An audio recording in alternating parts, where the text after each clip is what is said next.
வணக்கம் நண்பர்களே. ஆரோக்கியமான வாழ்க்கைக்குரிய வாழ்வியல் முறை பகுதி 62. எளிய வாழ்க்கை, ஆரோக்கியமான வாழ்க்கை. இந்த ஆரோக்கியமான வாழ்க்கைக்குரிய வாழ்வியல் முறையை ஒரு எளிமையான வாழ்க்கையாக வச்சுக்கிட்டோம்னா நம்ம ஆரோக்கியம் என்றைக்கும் நீடித்து நிலைத்திருக்கும். அந்த எளிய வாழ்க்கை தான் உங்களுக்கு நம்மளுடைய ஆரோக்கியத்தை 80, 90, 100 வயசு வரைக்கும் கொண்டு போகிறதுக்கு உதவியாக இருக்கும். அதுதான் வாழ்வின் அடிப்படையாக இருக்கும்.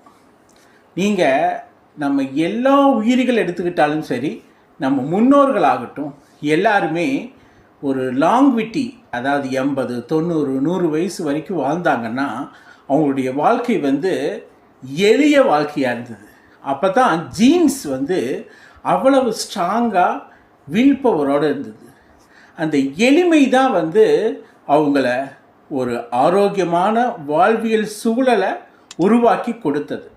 நீங்கள் பார்த்தீங்கன்னா கிராமங்களில் இன்றைக்குமே தோட்டம் துறவுகளில் எளிய வாழ்க்கை வாழக்கூடிய மனிதர்களை பாருங்கள். ரொம்ப சிம்பிளாக 80, 90ல் அவங்களுடைய வாழ்க்கை பார்த்திங்கன்னா அழகாக இயற்கையோடு இயைந்து எந்த ஒரு ஆடம்பரமும் எந்த ஒரு பகட்டும் இல்லாமல் எளிய வாழ்க்கையை இயற்கையோடு சேர்ந்து வாழ்ந்த வாழ்க்கையை, அதனால் ஆரோக்கியமாக இருந்து அதே 100, 120 வயசு கூட இருந்திருக்காங்க.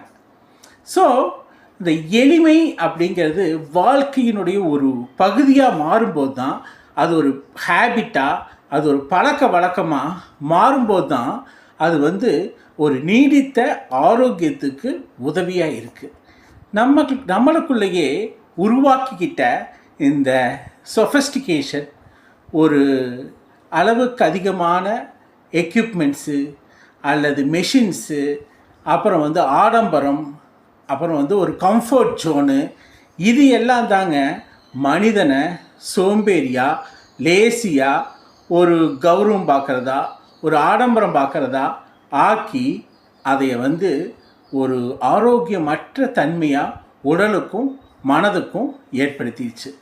உடலும் மனமும் எப்போ ஹாப்பியாக இருக்குதோ, எப்போ மகிழ்ச்சியாக வேலைகளை செஞ்சு உடல் அசைந்து கொண்டே இருக்குதோ, அப்போ தான் முழு ஆரோக்கியம் நமக்கு கிடைக்கும். எளிமையான வாழ்க்கை வாழும்போது தான் உடல் அசையும், நம்ம நினச்சதை நினச்ச நேரத்தில் செய்ய முடியும், நினச்ச இடத்துக்கு போயிட்டு வர முடியும், எங்கே வேணாலும் எப்போ வேணாலும் போயிட்டு வர முடியும். அப்படி ஒரு வாழ்க்கை வாழும்போது தான் உங்களுடைய ஆரோக்கியம் என்றைக்கும் நிலைச்சிருக்கும். அதிகமாக வாழ்ந்தவங்களுடைய